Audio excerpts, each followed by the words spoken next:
Today we're going to look at multiplying numbers in scientific notation. So in order to do that, we have to have both numbers written in scientific notation. So we have to change this number. And remember, we want to move the decimal so that we have it to make a number between 1 and 10. So I'm going to have 8.04 times 10. And that would be 2 places. And it's going to be a negative 2 since the number we started with is less than 1.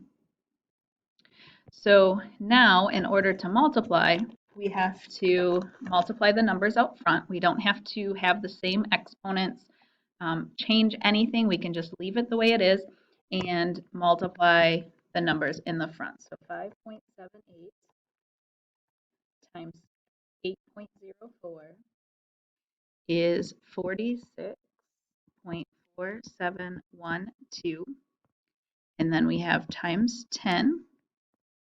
And then what we're going to do is add our exponents, because the rule is if we have the same base and we're multiplying, we can add the exponents. So 5 plus a negative 2 would be a 3.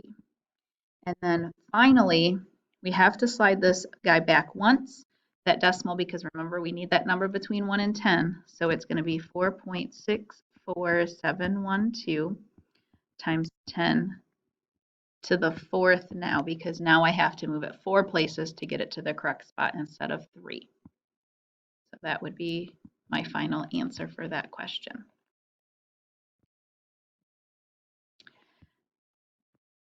The world's thinnest computer chip is 7.5 times 10 to the negative 3rd millimeters thick. What would be the height of the stack of 3 times 10 to the 9th chips?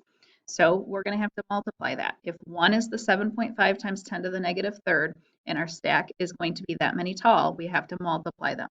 So we're going to have to do the 7.5 times 3, which is going to give us 22.5. And then we have times 10. And then our exponents are negative 3 and 9, and we have to add those. We would get 6.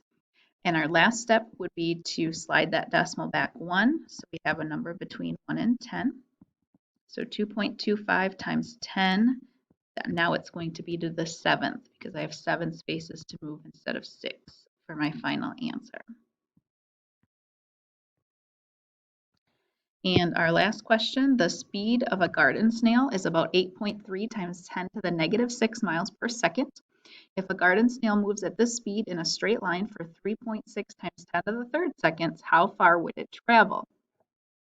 So we're going to have to multiply these, and we're going to do 8.3 times 3.6, and we get 29.88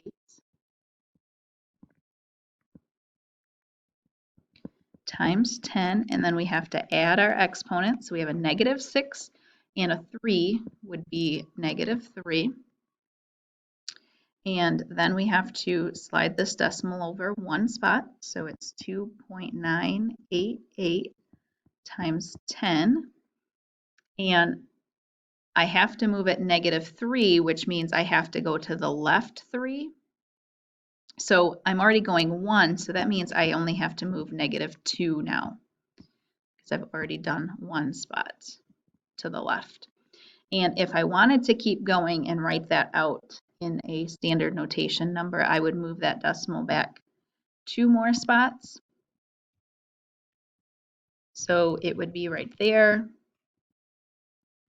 and it would be 0.02988 miles per second. That would be 0.02988 miles that the snail would travel, not miles per second. So miles here. Not very far.